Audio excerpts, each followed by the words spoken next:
Hi, ಹೇಗಿದ್ದೀರಾ ಎಲ್ಲರೂ? ಬೆಳಗ್ಗೆಯಿಂದ ಸರ್ಚ್ ಮಾಡಿದ್ರಾ? ವಿಡಿಯೋ ಬಂದಿಲ್ಲ ಪಶುಪತಿನಾಥ್ ಟ್ಯಾರೋಟಲ್ಲಿ ಇನ್ನೂ ವಿಡಿಯೋ ಬಂದಿಲ್ಲ ಅಕ್ಕ, ಶಿರೀಷ್ ಅಕ್ಕ ಏನಕ್ಕೆ ಸೆಂಡ್ ಮಾಡಿಲ್ಲ ಅಂತ. ನನಗೋಸ್ಕರ ಪಾಪ ಒಂದಿಬ್ಬರು ಮಾತ್ರ ರಿಯಲಿ ವೆಯ್ಟ್ ಮಾಡ್ತಾ ಇದ್ದಾರಪ್ಪ. ನಂಗೆ ತುಂಬ ಅರ್ಥ ಆಗ್ತಾ ಇದೆ. ಯಾಕಂತ ಅಂದರೆ ಅವ್ರು ಯಾವಾಗನೂ ಅಕ್ಕ ಅಕ್ಕ ಅಂತ ಚೆನ್ನಾಗಿ ಕರೀತಾ ಇರ್ತಾರೆ ಪಾಪ ನನ್ನ ಹತ್ರ. ಅದಕ್ಕೋಸ್ಕರ ಅವ್ರಿಗೆ ಬಾಧೆ ಆಗಿದೆ ಅಂದರೆ ಮೆಸೇಜ್ ಹಾಕ್ಬಿಡ್ತಾರೆ, ಅಕ್ಕ ಏನಕ್ಕೆ ಅಕ್ಕ ಅಂತ. ಓಕೆನಾ? ನನಗಿಂತ ದೊಡ್ಡವರು ಆದ್ರೂ ಸಮೇತ ಅಕ್ಕ ಅಂತ ಹೇಳಿದ್ದಾರೆ ಪ್ರೀತಿಯಾಗಿ. ಸಾಕು ಈ ಪ್ರೀತಿ ವಿಶ್ವಾಸ. ಓಕೆನಾ? ಸೊ ಯಾವತ್ತೋ ಒಂದಿನ ಖಂಡಿತ ಕಣ್ಮುಂದೆಗೆ ನಾನು ಬರ್ತೀನಿ. ಮತ್ತೆ ಹೇಗಿದ್ದೀರಾ? ಆರಾಮಕ್ಕ. ಯಾವಾಗೂ ಹೇಗಿದ್ದೀರಾ ಅಂತ ಕೇಳ್ತಾ ಇರ್ತೀರಲ್ವಾ. ನಾವು ಸೂಪರಾಗಿರ್ತೀವಿ ಅಂತ ಹೇಳ್ತೀರಾ. ನಾನು ಸೂಪರೇ ಅಲ್ವಾ? ನಾನು ನಿಮಗೆ ಪಾಸಿಟಿವ್ ಎನರ್ಜಿ ಕೊಡ್ತಾ ಇರ್ತೀನಲ್ವಾ. ಎದ್ದೋಲಿಮ್ಮ, ಮಲ್ಕೋಬಾರ್ದು, ಆ ಥರ ಬೆಡ್ ಮೇಲೆ ಮಲಗಬೇಡಿ, ದೇವ್ರ ಮಲ್ಲಿ ಹೋಗಿ, ದೇವ್ರ ಮಲ್ಲಿ ಮಾತಾಡಿ, ದೇವ್ರ ಮಲ್ಲಿ ಮಲ್ಕೊಳ್ಳಿ ಎಲ್ಲ ಹೇಳ್ಕೊಡ್ತಾ ಇರ್ತೀನಲ್ವಾ. ಏನಕ್ಕೆ ಅಂತ ಅಂದರೆ ತುಂಬ ಜನಕ್ಕೆ ಗೊತ್ತಿಲ್ವೋ ನನಗೆ ಗೊತ್ತಿಲ್ಲ ಆ ವಿಷಯ ಅನ್ನೋದು. ಯಾವಾಗಾದ್ರೂ ತುಂಬ ಮನಸ್ಸಿಗೆ ಬಾಧೆ ಅನ್ನೋದು ಆದಾಗ ನಾವು ಬೆಡ್ರೂಮಲ್ಲಿ ಬೆಡ್ ಮೇಲೆ ಕೂತ್ಕೊಂಡು ಯೋಚನೆ ಮಾಡಬಾರ್ದು. ಪ್ಲಸ್ ನೆಕ್ಸ್ಟ್ ಬಂದು ಅದು ನಮಗೆ ನೆಗೆಟಿವ್ ಪವರ್ ಅನ್ನೋದು ತುಂಬಾ ತೋರಿಸುತ್ತೆ. ಬೆಡ್ ಮೇಲೆ ಕೂತ್ಕೊಂಡು ಅಳಿತಾ ಇದ್ದರೆ ನಾವು ಬೇಗ ಪಾಸಿಟಿವ್ ಎನರ್ಜಿಗೆ ಬರೋ ಚಾನ್ಸಸ್ ಖಂಡಿತ ಅನ್ನೋದು ಇರಲ್ಲ. ಅದಕ್ಕೋಸ್ಕರನೇ ನಾನು ನನ್ನ ಹತ್ರ ಪರ್ಸ್ನಲ್ ರೀಡಿಂಗ್ ತಗೊಳೋವಾಗೂ ಕೆಲವೊಬ್ರಿಗೆ ಹೇಳ್ತಾ ಇರ್ತೀನಿ, ಬೆಡ್ ಮೇಲೆ ಕುತ್ಕೋಬೇಡಿ, ಕೆಳಗಡೆ ಕುತ್ಕೊಳ್ಳಿ. ನೀವು ಅಲಂಗಿದ್ರೇನಾ ಅದು ಜೆಂಡರ್ ಕ್ಯಾಲ್ಕುಲೇಷನ್ ಇಲ್ಲ ಮಾವ. ಇಲ್ಲಿ ಮನಸ್ಸು ಅನ್ನೋದು ಎಲ್ಲರಿಗೂ ಒಂದೇ ಥರ ಒಂದೇ ಪೈನೇ ಅನ್ನೋದೇ ಆಗೋದು. ಅದಕ್ಕೋಸ್ಕರ ನಾನು ಹೇಳ್ತಾ ಇದ್ದೀನಿ, ಇದು ಪೈನ್ ಅನ್ನೋದು ಆಗಿದೆ ಅಂತಂದರೆ ಎಲ್ಲರಿಗೂ ಒಂದೇ ಪೈನೇ ಒಂದೇ ಮನಸ್ಸೇ ಅನ್ನೋದು ಇರುತ್ತೆ ಅಲ್ವಾ.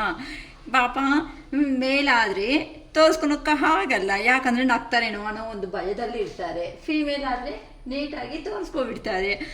ಅಡುಗೆ ಮನೆದಲ್ಲ ಪಾತ್ರೆ ತೊಳೆಯೋವಾಗನೋ ಪಾತ್ರೆ ಪಟ ಪಟ ಅಂತ ಹಾಕ್ಬಿಟ್ಟು ಇಲ್ಲ ಅಂತ ಅಂದರೆ ಏನೋ ಒಂದು ಇಲ್ಲ ಅಂತ ಅಂದರೆ ಮಕ್ಕಳು ಇಲ್ಲಿ ಯಾರಿದ್ದಾರೋ ಅವ್ರ ಮೇಲೆ ಹೊಡೆದಾದ್ರೂ ತೋರಿಸ್ಕೊಬಿಡ್ತಾರೆ. ಇವ್ರು ಏನು ಮಾಡ್ತಾರಮ್ಮ, ಸೈಲೆಂಟಾಗಿ ಆಚೆಗೆ ಹೋಗೋದು ಬಿಟ್ಟು ಜೆಂಟ್ಸು ಅಷ್ಟೇ ಅಲ್ವಾ.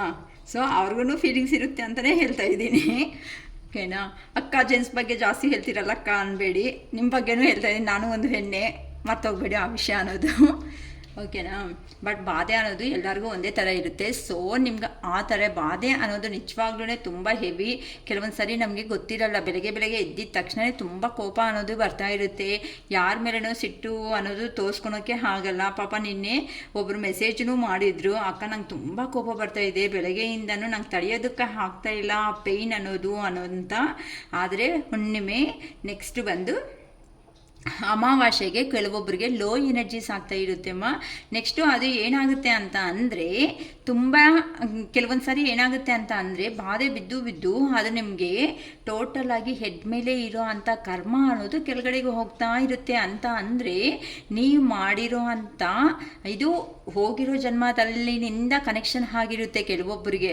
ಆ ಹೋಗಿರೋ ಜನ್ಮದಲ್ಲಿನಿಂದ ಕನೆಕ್ಷನ್ ಆಗಿರೋ ಅಂಥ ಕರ್ಮ ಹೇಗಿರುತ್ತೆ ಅಂತ ಅಂದರೆ ಸ್ಟಾರ್ಟಿಂಗಲ್ಲಿ ಆ ಪರ್ಸನ್ ಬಂದಾಗ ಎಷ್ಟು ಹ್ಯಾಪಿನೆಸ್ ಅನ್ನೋದು ನಮ್ಮ ಲೈಫಲ್ಲಿ ತಂದು ಕೊಡುತ್ತೋ, ಆ ಪರ್ಸನ್ನು ಒನ್ಸ್ ಬಿಟ್ಟೋಗ್ದಾಗ ಅದೇ ಪೈನೆ ಅನ್ನೋದು ಕಂಟಿನ್ಯೂ ಆಗುತ್ತೆ. ಕೆಲವೊಂದು ಸಾರಿ ಕೋಪ ಬರುತ್ತೆ, ಬಾಧೆ ಬರುತ್ತೆ, ಅಳ್ತಾರೆ, ಏನು ಮಾಡಬೇಕೋ ಗೊತ್ತಾಗಲ್ಲ. ಇದಕ್ಕೆ ಏಜ್ಗೆ ರಿಲೇಟೆಡ್ ಇಲ್ಲ. ನೆಕ್ಸ್ಟು ಪರ್ಸನ್ಸ್ಗೆ ಮೇ ಬಿ ಅಂತ ಅಂದರೆ ಜೆಂಡರ್ಗೂ ರಿಲೇಟೆಡ್ ಇಲ್ಲ, ಏಜ್ಗೂ ರಿಲೇಟೆಡ್ ಇಲ್ಲ. ಇದು ಜಸ್ಟು ನಾವು ಮನಸ್ಸಿಂದ ಬರೋ ಅಂಥ ಭಾವನೆ. ಅದಕ್ಕೆ ಏಜ್ ಖಂಡಿತ ಕನೆಕ್ಷನ್ ತಗೋಬೇಡಿ. ಇಷ್ಟು ದೊಡ್ಡವರಾಗಿದ್ದಾರೆ, ಅಳ್ತಾರೆ ಫೀಲಿಂಗು ಅಂತ.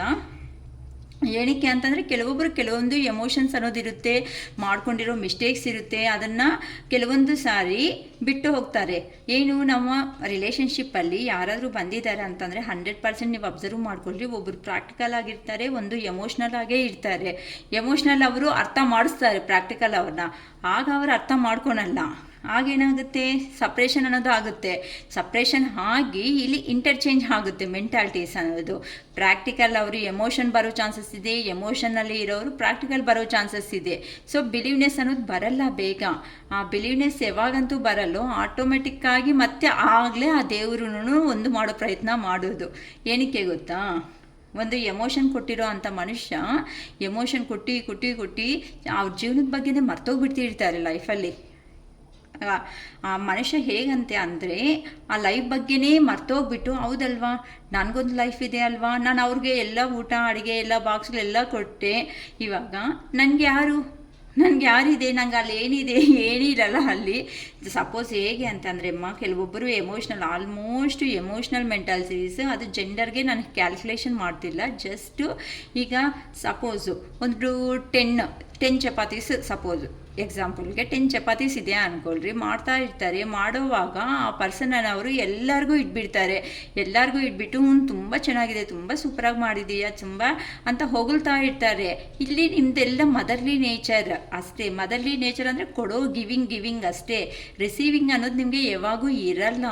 ಆ ಗಿವಿಂಗ್ ಹಾಕ್ಬಿಟ್ಟು ಯಾರಾದರೂ ಅಟ್ಲೀಸ್ಟ್ ನಿಮಗೆ 10 ಮೆಂಬರ್ಸ್ಗೆ ನೀವು ಅಲ್ಲಿ ಇಟ್ಟಿದ್ದೀರಲ್ಲ ಫುಡ್ ಅನ್ನೋದು, ಒಬ್ಬರಾದರೂ ಇದು ತಗೋ ನೀನು ಟೇಸ್ಟ್ ನೋಡು ಅಂತ ಯಾರಾದರೂ ಕೇಳ್ತಾರಾ ಅಂತ ಮೈಂಡ್ಗಾದರೆ ನಿಮಗೆ ಬರ್ತಾ ಇರುತ್ತೆ.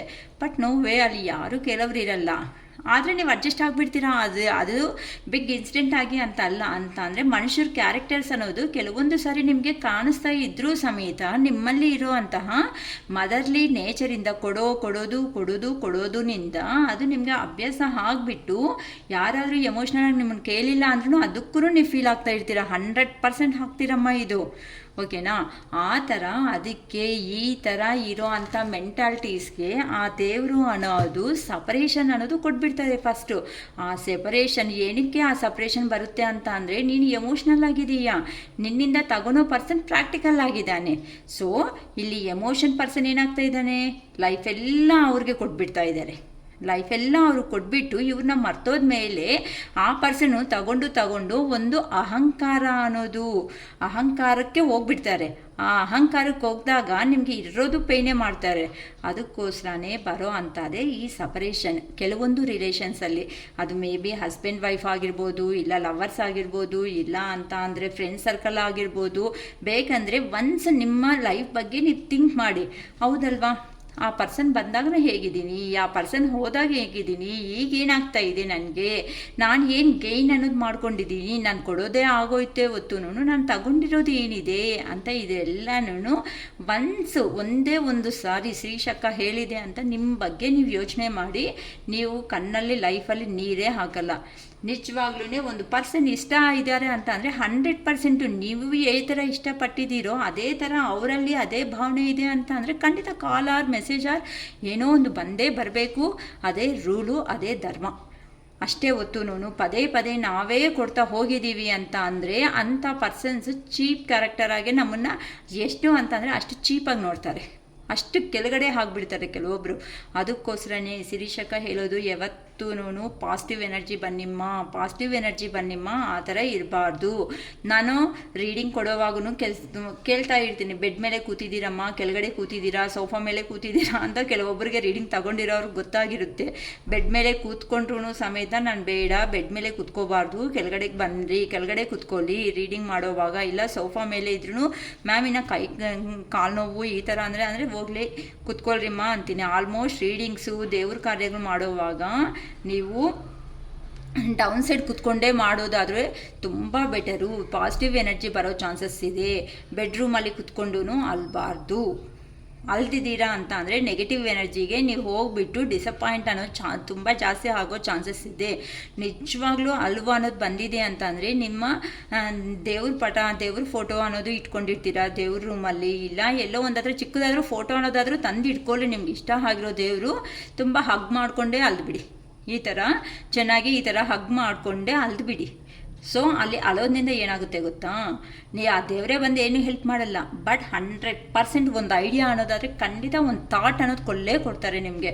ಅದಕ್ಕೋಸ್ಕರನೇ ನಾನು ಅಳೋವಾಗೂ ಕೇರ್ಫುಲ್ಲಾಗಿ ಅಲ್ಬೇಡಿ, ಅಳೋ ಚಾನ್ಸ್ ಕೊಡಬೇಡಿ. ಇನ್ ಕೇಸ್ ಎಮೋಷನ್ ಇನ್ನೂ ಕಂಟ್ರೋಲಿಗೆ ಬಂದಿಲ್ಲ ಅಂತ ಅಂದರೆ ಪ್ರತಿಯೊಬ್ಬರು ಇದೇ ಮಾಡ್ಕೊಳ್ರಿ. ಇದೊಂದು. ನೆಕ್ಸ್ಟ್ ಪಾಸಿಟಿವ್ ಎನರ್ಜಿ ಬರಬೇಕಂತ ಅಂದರೆ ನಾವೇನು ಮಾಡಬೇಕಕ್ಕ ಅಂತ ಅಂದರೆ, ಆಲ್ಮೋಸ್ಟ್ ನೀವು ಗ್ರೀನ್ರಿದಲ್ಲಿ ಇರೋದಕ್ಕೆ ತುಂಬ ಟೈಮ್ ಸ್ಪೆಂಡ್ ಮಾಡೋದಕ್ಕೆ, ಅಂದರೆ ತೋಟಗಳಿರುತ್ತೆ ಅಲ್ಲಮ್ಮ, ಗ್ರೀನ್ ಅಂತಂದರೆ ತೋಟಗಳು ಎಲ್ಲಿರುತ್ತೋ, ಪಾರ್ಕ್ಸ್ ಅನ್ನೋದು ಎಲ್ಲಿರುತ್ತೋ, ತೋಟ ಅನ್ನೋದು ಎಲ್ಲಿರುತ್ತೋ, ಗ್ರೀನ್ರಿ ಟೋಟಲಾಗಿ ಗ್ರೀನ್ ಆಗಿರಬೇಕು. ಅದು ಎಲ್ಲೇ ಇದ್ದರೂ ಗ್ರೀನ್ ಆಗಿ ಇರೋ ಅಂಥ ಪ್ಲೇಸ್ಗೆ ನೀವು ಹೋಗ್ಬಿಡಿ. ಲೋ ಎನರ್ಜಿ ನಾವು ಆಗ್ತಾ ಇದೆ ಅಂತ ಅಂದರೆ ಈ ಥರ ಈ ಥರ ಇದು ಗ್ರೀನ್ ಆಗಿದೆ ಅಲ್ವಾ, ಈ ಥರ ಹಿಂಗೆ ಟಚ್ ನೀಟಾಗಿ ಹಿಂಗೆ ಟಚ್ ಮಾಡ್ತಾ ಈ ಥರ ಟಚ್ ಮಾಡ್ತಾ ನಿಮ್ಮ ಫೀಲಿಂಗ್ ಅನ್ನೋದನ್ನು, ಹೌದು ನನಗೆ ಈ ಪ್ರಾಬ್ಲಮ್ ಇದೆ, ಪ್ಲೀಸ್ ಈ ಪ್ರಾಬ್ಲಮ್ ಅನ್ನೋದನ್ನು ಸಾಲ್ವ್ ಮಾಡಿಕೊಡ್ತೀಯಾ ಯೂನಿವರ್ಸ್, ಸಾಲ್ವ್ ಮಾಡು. ಈವನ್ ನಮಸ್ಕಾರ ಮಾಡೋದ್ನಲ್ಲಿನೂ ತುಂಬ ಇಂಪಾರ್ಟೆಂಟು. ಏನಂತ ಅಂದರೆ ದೇವರೇ ಅದು ಕೊಡಿ ಇದು ಕೊಡಿ ಅಂತ ಕೇಳಬಾರ್ದು. ಅರ್ಥ ಆಗ್ತೈತೆ ನಮ್ಮ? ಇವೆಲ್ಲ ದೇವ್ರನ್ನ ಕೇಳೋದಕ್ಕೆ ಹೋಗೋದಕ್ಕಿಂತ ದೇವರೇ ನನಗೆ ಬೇಕಾಗಿರೋ ಅಂಥ ಪರ್ಸನ್ ನನ್ನ ಜೀವನದಲ್ಲಿ ಬಂದು ತುಂಬ ಖುಷಿಯಾಗಿ ನೆಮ್ಮದಿ ಜೀವನ ಕೊಟ್ಟಿರೋ ದೇವರಿಗೆ ತುಂಬ ಕೃತಜ್ಞತೆ. ಓಕೆನಾ? ನಿಮ್ಗೆ ಅರ್ಥ ಆಗಿಲ್ಲ ಅಂತಂದರೆ ವಿಡಿಯೋ ಸ್ವಲ್ಪ ಬ್ಯಾಕ್ ಬಂದು ನೋಡ್ಕೊಳ್ರಿ, ಮತ್ತೆ ರಿಪೀಟ್ ಮಾಡೋಕ್ಕಾಗಲ್ಲ. ಈ ಥರ ನೀವು ಏನೇ ಆದರೂ ಸಮೇತ ಒಂದು ಅಫರ್ಮೇಷನ್ಸ್ ಅಂತಾರೆ ಇದನ್ನು. ಈ ಥರ ಇಲ್ಲ ನಿಮಗೆ ದುಡ್ಡು ಬೇಕಾ, ದೇವರೇ ಇವತ್ತು ನನಗೆ ಬೇಕಾಗಿರೋ ಅಂಥ ದುಡ್ಡು ಅಂತ ಅಂದರೆ ನನಗೆ ಕಷ್ಟಕ್ಕೆ ಬೇಕಾಗಿರೋ ಅಂಥ ಕಾಸು ಅನ್ನೋದು ನನ್ನ ಕ್ರೆಡಿಟ್ ಬ್ಯಾಲೆನ್ಸ್ ಆಗಿರೋ ಥರ ಮಾಡಿರೋ ದೇವರಿಗೆ ಕೃತಜ್ಞತೆ. ಪ್ರತಿಯೊಂದಕ್ಕೂ ಅಮ್ಮ, ನೀವು ಚೇರ್ ಮೇಲೆ ಕೂತ್ಕೊತೀರಾ, ಚೇರ್ ಮೇಲೆಗೆ, ಇಲ್ಲ ದಿವಾನ ಮೇಲೆ ಕೂತ್ಕೊತೀರಾ, ದಿವಾನಾಗೆ ನನ್ನ ಇಷ್ಟುವರೆಗೂ ನಿಭಾಯಿಸ್ಕೊಂಡಿದ್ದೀಯಲ್ಲ, ಅದಕ್ಕೆ ನಿಮಗೆ ತುಂಬ ಕೃತಜ್ಞತೆ, ತುಂಬ ಥ್ಯಾಂಕ್ಸ್. ಇದು ಯಾರಂತೂ ಅಭ್ಯಾಸ ಮಾಡ್ಕೊತೀರೋ ಲೈಫಲ್ಲಿ ರಿಯಲಿ ಹೇಳ್ತೀನಿ, ಫೇಲ್ಯೂರ್ ಅನ್ನೋದು 70% ರಿಯಲಿ ಅವಾಯ್ಡ್ ಮಾಡಿಬಿಡ್ತೀರಾ. ನೀವು ಪ್ರಾಕ್ಟಿಕಲ್ಗೆ ಬರ್ತೀರಾ, ನಿಮಗೆ ನೀವೇ ಏನು ಬೇಕು ಅಂತ ನೀವೇ ಡಿಸೈಡ್ ಮಾಡ್ತೀರಾ. ಶಿರೀಷ್ ಅಕ್ಕಗೂ ಬೇಕಂದರೆ ಹೇಳ್ಕೊಡ್ತೀರಾ. ಆಗ ಅಕ್ಕ ನಂಗೆ ಪಾಸಿಟಿವ್ ಎನರ್ಜಿಗೆ ಬಂದಿದ್ದೀನಿ, ಈಗ ನಾನು ಹ್ಯಾಪಿಯಾಗಿದ್ದೀನಿ, ನನ್ನ ಪರ್ಸನ್ ಈ ಹ್ಯಾಪಿನೆಸ್ ಯಾರಂತೂ ಬರ್ತೀರೋ ನಾನು ರೀಡಿಂಗೂ ಬೇಕಾಗಿಲ್ಲ, ಆ ಪರ್ಸನ್ ಆಟೋಮೆಟಿಕ್ಕಾಗಿ ಲೈಫಲ್ಲಿ ಎಂಟ್ರಿ ಕೊಟ್ಬಿಡ್ತಾರೆ. ನೀವೇ ಹೇಳ್ತೀರಾ ಆಗ ಕಾಲ್ ಮಾಡಿಬಿಟ್ಟು, ಇಲ್ಲ ಈವನ್ ಮೆಸೇಜ್ ಆದರೂ ನನ್ನ ವೀಡಿಯೋ ಹುಡ್ಕೊಂಡಾದರೂ ನಂಗೆ ಮೆಸೇಜ್ ಮಾಡ್ತೀರಾ, ಅಕ್ಕ ನನಗೆ ಹ್ಯಾಪಿ, ನನಗೆ ತುಂಬ ಹ್ಯಾಪಿಯಾಗಿದೆ, ಕಾಲ್ ಬಂದಿದೆ, ಮೆಸೇಜ್ ಬಂದಿದೆ ಅಂತ. ಓಕೆನಮ್ಮ? ಇಂಥವೆಲ್ಲನೂ ಆಗ್ತಾ ಇರುತ್ತೆ. ಅದಕ್ಕೆ ತುಂಬ ಮಾತುಗಳನ್ನೋದೇ ನಾವು ತುಂಬ ಇಂಪಾರ್ಟೆನ್ಸ್ ಅನ್ನೋದು ಕೊಡ್ತಾ ಇರ್ತೀವಿ. ಓಕೆ, ಸೊ ಎಲ್ಲರೂ ಉಗಾದಿ ಹಬ್ಬ ಚೆನ್ನಾಗಿ ಮಾಡ್ಕೊಳ್ರಿ, ಚೆನ್ನಾಗಿ ಎಲ್ಲರೂ ಫ್ರೆಂಡ್ಸ್ ಹತ್ರ ಫ್ಯಾಮ್ಲಿ ಹತ್ರ ಎಂಜಾಯ್ ಮಾಡಿ ತುಂಬ ಹ್ಯಾಪಿಯಾಗಿರ್ರಿ. ಓಕೆನಾ? ನಾನು ಜಸ್ಟು ಇದೊಂದು ಹೀಲಿಂಗ್ ವಿಡಿಯೋ ಮಾಡಬೇಕು ಅಂತ ಇವತ್ತು ಅಂದ್ಕೊಂಡಿದ್ದೀನಿ. ಅದಕ್ಕೋಸ್ಕರನೇ ಒಂದು ಹೀಲಿಂಗ್ ವಿಡಿಯೋ ಅಂತ ನಾನು ಈಗ ಮಾಡಿದ್ದೀನಿಮ್ಮ. ಓಕೆನಾ? Wish you a very happy Ugadi to all my dear viewers, Pashupatinath tarot viewers. ಅಕ್ಕ ಯಾವಾಗ ಕಣ್ಮುಂದೆಗೆ ಬರ್ತೀಯಾ ಅಂತ ತುಂಬ ಜನನು ಮೆಸೇಜ್ ಮಾಡಿದ್ದೀರಾ. ಓಕೆ, ನೋಡೋಣ ಅಮ್ಮ. ಕಣ್ಮುಂದೆಗೆ ಪ್ರೆಸೆಂಟ್ ಆದರೆ ಬರಬೇಕು ಅನ್ಕೊತಾ ಇಲ್ಲ. ಪಾಪ ತುಂಬ ಸರಿ ನಾನು ಹೇಳಿದ್ದೀನಿ, ಏನಂತ ಆನ್ಲೈನು ಮಾಡ್ತೀನಿ ವಿಡಿಯೋ ಅಂತ, ಮಾಡೋದಕ್ಕಾದರೆ ಆಗ್ತಾ ಇಲ್ಲ. ಸ್ವಲ್ಪ ಈ ಕೆಲಸಗಳಲ್ಲಿ ಇದ್ದು ಎಕ್ಸಾಮ್ಸ್ ಪರ್ಪಸ್ ಆಗಿ 10th ಸ್ಟ್ಯಾಂಡರ್ಡ್ ಅವರಿಗೆ ಖಂಡಿತ ನಾನು ಆನ್ಲೈನ್ ಅನ್ನೋದು ಖಂಡಿತ ಮಾಡ್ತೀನಿ. ಕೆಲವೊಂದು ಇನ್ನೂ ಫೆಸಿಲಿಟೀಸ್ ಅನ್ನೋದು ಅಂತ ಅಂದರೆ ಕೆಲವೊಂದು ಆಫರ್ಸ್ ಅನ್ನೋದು ಬಿಡಬೇಕು ಅಂತ ನಾನು ಪ್ಲ್ಯಾನ್ ಮಾಡ್ಕೊತಾ ಇದ್ದೀನಿ ಈ ಯುಗಾದಿ ಆದಮೇಲೆ. ಸೊ ಖಂಡಿತ ನಿಮಗೆ ಡೈಲಿ ಪಾಪ ಫುಲ್ ರೀಡಿಂಗು ಕೇಳೋದಕ್ಕೆ ಕೆಲವೊಬ್ರಿಗಂತೂ ಆಗಲ್ಲ. ಅದಕ್ಕೋಸ್ಕರ ಸ್ವಲ್ಪ ಅಮೌಂಟು ಈ ಥರ ಪ್ಲ್ಯಾನ್ ಅನ್ನೋದು ಮಾಡ್ತಾಯಿದ್ದೀನಿ. ಇದೆಲ್ಲ ಪ್ಲ್ಯಾನ್ ಮಾಡಿಕೊಂಡು ಒಂದು ವಿಡಿಯೋದಲ್ಲಿ ಖಂಡಿತ ಹೇಳ್ತೀನಿ. ಸೊ ಯಾರಾದರೂ ಲೋ ಎನರ್ಜಿದಲ್ಲಿ ಇನ್ನೂ ಇರಬಾರ್ದು. ಇದೇ ಶಿರೀಷ್ ಅಕ್ಕ ಕೇಳ್ಕೊಳೋದು. ಎಲ್ಲಿ ಯಾರೂ ಹೋಗಲ್ಲ, ಎಂತೆಂಥ ಅವ್ರಿಗೋ ಕಷ್ಟ ತಪ್ಪಿದ್ದಲ್ಲ ದೇವ್ರುಗಳಲ್ಲಿ. ಇನ್ನು ನಾವೆಷ್ಟಮ್ಮ 40-50 ವರ್ಷ ಇರೋ ಅಂಥ ಮನುಷ್ಯರು. ಸೊ ದೇವ್ರನ್ನ 100% ಬಿಲೀವ್ ಮಾಡಿ ಈಗಿಂದ ಅದು ಕೊಡಿ ದೇವ್ರೆ, ಇದು ಕೊಡಿ ದೇವ್ರೆ ಅಂತ ಕೇಳಬಾರ್ದು. ಇದು ಮೈಂಡಲ್ಲಿ ಇಟ್ಕೊಳ್ಳಿ. ಓಕೆನಾ? ಸೊ ಯಾರಂತೂ ಈ ಥರ ಕೇಳಲ್ಲೋ ಅವರು ಖಂಡಿತ ನೀಟಾಗಿ ಪಾಸಿಟಿವ್ ಎನರ್ಜಿಗೆ ಬಂದುಬಿಡ್ತೀರಾ. ಓಕೆನಮ್ಮ? ತುಂಬ ಹ್ಯಾಪಿಯಾಗಿ ಯುಗಾದಿನ ಸೆಲೆಬ್ರೇಷನ್ ಮಾಡ್ಕೊಳ್ರಿ. ಓಕೆನಾ? ಸರಿಮಾ. ಓಕೆ, ನಮಗೆ ಇವತ್ತು ಸಿಂಪಲಾಗಿ ಒಂದು ಏಂಜಲ್ ಗೈಡೆನ್ಸ್ ಅನ್ನೋದು ಮಾತ್ರ ನೋಡ್ತೀನಿ. ಏಂಜಲ್ ಗೈಡೆನ್ಸ್ ಒಂದು ನೋಡಿ, ಏನಕ್ಕಂದರೆ ಆಲ್ರೆಡಿ ಲೇಟ್ ಆಯಿತು ಇವತ್ತು. ಏಂಜಲ್ ಗೈಡೆನ್ಸು ನಿಮ್ಮ ರಿಲೇಷನ್ಶಿಪ್ ಬಗ್ಗೆ ಏನು ಹೇಳ್ತಾರೋ ನೋಡಿಬಿಡೋಣಮ್ಮ. ಓಕೆನಾ? ಪ್ಲೀಸ್ ಯೂನಿವರ್ಸ್, ಪ್ಲೀಸ್ ಏಂಜಲ್ಸ್, ನಮ್ಮ ವ್ಯೂವರ್ಸ್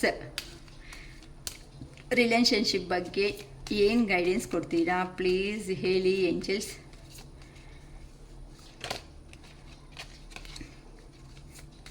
ಪ್ಲೀಸ್ ಹೇಳಿ ಏಂಜಲ್ಸ್. ಸಕ್ಸಸ್. ಓಕೆ, ಈ ಹಬ್ಬ ಆದಮೇಲೆ ಮೇ ಬಿ ಎಲ್ಲರ ಜೀವನದಲ್ಲಿ ಸಕ್ಸಸ್ ಅನ್ನೋದಕ್ಕೂ ನಿಯರ್ ಬೈ ಇದ್ದೀರಾ. ಈ ಥರನೇ ಹೀಲಿಂಗ್ ಆಗಿ, ನೋ ನೆಗೆಟಿವ್ ಆಗಿ ಅಂತ ನೀವು ಥಿಂಕ್ ಮಾಡಬೇಡಿ. ಸಕ್ಸಸ್ ಬರುತ್ತಾ ಬರಲ್ವಕ್ಕ ಅಂತ ತಿನ್ಕಂತೆ ಮಾಡಬೇಡಿ. ನೀವಂತೆ ರಿಕವರಿ ಆಗಿ ನೋಡಿ. ಇವಾಗೂ ಹೇಳ್ತಾ ಇದ್ದೀನಿ, ನೀವು ಕೆಲವೊಬ್ಬರು ನೆಗೆಟಿವ್ ಎನರ್ಜಿದಲ್ಲಿ ಇದ್ದೀರಾ. ಆ ನೆಗೆಟಿವ್ ಎನರ್ಜಿನಿಂದ ಆಚೆಗೆ ಬಂದ್ಬಿಡಿ. ಇನ್ನು ಶಿರೀಷ್ ಅಕ್ಕ ನಿಮ್ಗೋಸ್ಕರ ಅಂತಾನೆ ಹೀಲಿಂಗ್ ವಿಡಿಯೋ ಅನ್ನೋದು ಮಾಡಿರೋದು. ಆ ಹೀಲಿಂಗ್ ವಿಡಿಯೋ ಎಲ್ಲರೂ ಕೇಳಿಸ್ಕೊಳ್ಳಿ. ನಿಮ್ಮ ನೆಗೆಟಿವ್ ಎನರ್ಜಿನ ಬಿಟ್ಬಿಟ್ಟು ಪಾಸಿಟಿವ್ ಎನರ್ಜಿಗೆ ಬನ್ನಿ. Choose a new direction. ನೀವಂತೆ ಹೊಸದಾಗಿ ಒಂದು ದಾರಿ ಅನ್ನೋದು ಹುಡುಕ್ರಿ ಅಂತ ಅಂದರೆ ಲೋ ಎನರ್ಜಿದಲ್ಲಿ ಇರೋದನ್ನ ಬಿಟ್ಬಿಟ್ಟು ಹೊಸ ದಾರಿ ಪಾಸಿಟಿವ್ ರೂಟ್ಗಂತೆ ಬನ್ನಿ. It's up to you. ನೀವು ಅಂದ್ಕೊಂಡಿರೋದು ಚೆನ್ನಾಗಿ ಪಾಸಿಟಿವ್ ಆಗಿ ಅಂತ ಅಂದರೆ ಹತ್ರದಲ್ಲೇ ಫುಲ್ಫಿಲ್ ಅನ್ನೋದು ಆಗುತ್ತೆ.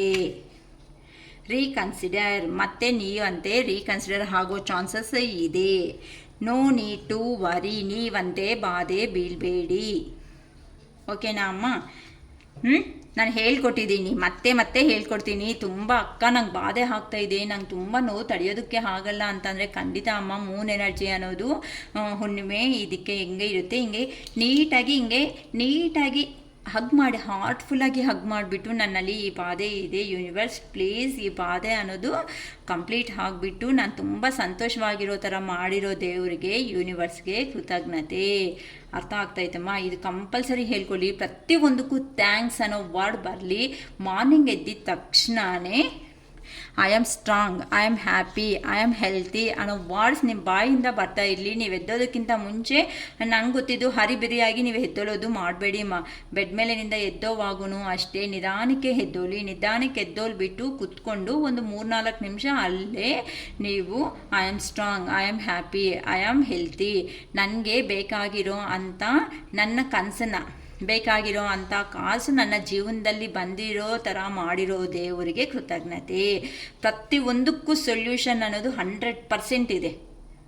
ಓಕೆನಮ್ಮ? ಈ ಥರ ಪಾಸಿಟಿವ್ ಮೈಂಡ್ಸೆಟ್ ಬನ್ನಿ. ಮತ್ತೆ ರೀಡಿಂಗೂ ಬೇಕಂದರೆ ತಗೊಳ್ರಿ. 555 ರೂಪೀಸ್ ಆಗುತ್ತೆ ನನ್ನ ಹತ್ರ. ಓಕೆನಾ? ತುಂಬ ಕಡಿಮೆನೇ ಫೀಸಸ್ ಅನ್ನೋದು ಇರೋದು.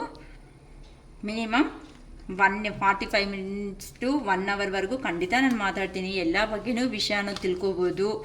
ಓಕೆನಮ್ಮ? ಯಾರಿಗೆ ಬೇಕೋ ಅವ್ರಿಗೆ ರೀಡಿಂಗ್ ಬೇಕಂದರೆ ತಗೊಳ್ರಿ. ಬಟ್ ಪ್ಲೀಸ್ ಫ್ರೀ ಮಾತ್ರ ಯಾರೂ ನನ್ನ ಕೇಳಬೇಡಿ. ನಾನು ಫ್ರೀಯಾಗಿ ಹೇಳಲ್ಲ. ಏನಕ್ಕೆ ಅಂತ ಅಂದರೆ ನಾನು ನನ್ನ ಎನರ್ಜಿ ಅನ್ನೋದು ಲಾಸ್ ಮಾಡಿಕೊಂಡೇ ನಾನು ನಿಮಗೆ ಹೇಳ್ಕೊಡ್ತಾ ಇರೋದಲ್ವಾ. ಸೊ ನನಗೇನು ಇಲ್ಲಿ ಆಲ್ರೆಡಿ ಚಿಕ್ಕ ಎಕ್ಸಾಂಪಲ್ ಪ್ರತಿಯೊಂದು ವೀಡಿಯೋಲೂ ನಾನು ಸ್ಮಾಲ್ ಎಕ್ಸಾಂಪಲ್ಸ್ ಕೊಡ್ತಾನೇ ಹೋಗಿರ್ತೀನಿ. ಏನಕ್ಕೆ ಹೇಳಿ, ನೀಟಾಗಿ ಕೂಲಾಗಿ ಅರ್ಥ ಆಗಬೇಕು ಅಂತಲೇ ನನ್ನ ಪ್ರೆಸೆಂಟ್ ಮೈಂಡ್ಸೆಟ್ ಇರುತ್ತೆ. ಅದಕ್ಕೋಸ್ಕರ ತುಂಬ ನಿಧಾನಕ್ಕೆ ಹೇಳ್ತೀನಿ. ನೋಡಿ, ಒಂದು ಕಡೆ ಪ್ರಾವಿಷನ್ ಸ್ಟೋರ್ ಇರುತ್ತೆ. ಆ ಪ್ರಾವಿಷನ್ ಸ್ಟೋರ್ ಹೋಗಿದಾಗ ಚಿಪ್ಸ್ ಪ್ಯಾಕೆಟ್ ತಗೊಂಡಾಗ 5 ರೂಪಾಯಿ ಇರುತ್ತೆ. ಆ 5 ರೂಪೀಸ್ ಅನ್ನೋದು ನಾವು ಕೊಟ್ಟಿಲ್ಲ ಅಂತಂದರೆ ಇಂಬ್ಯಾಲೆನ್ಸ್ ಆಗುತ್ತೆ.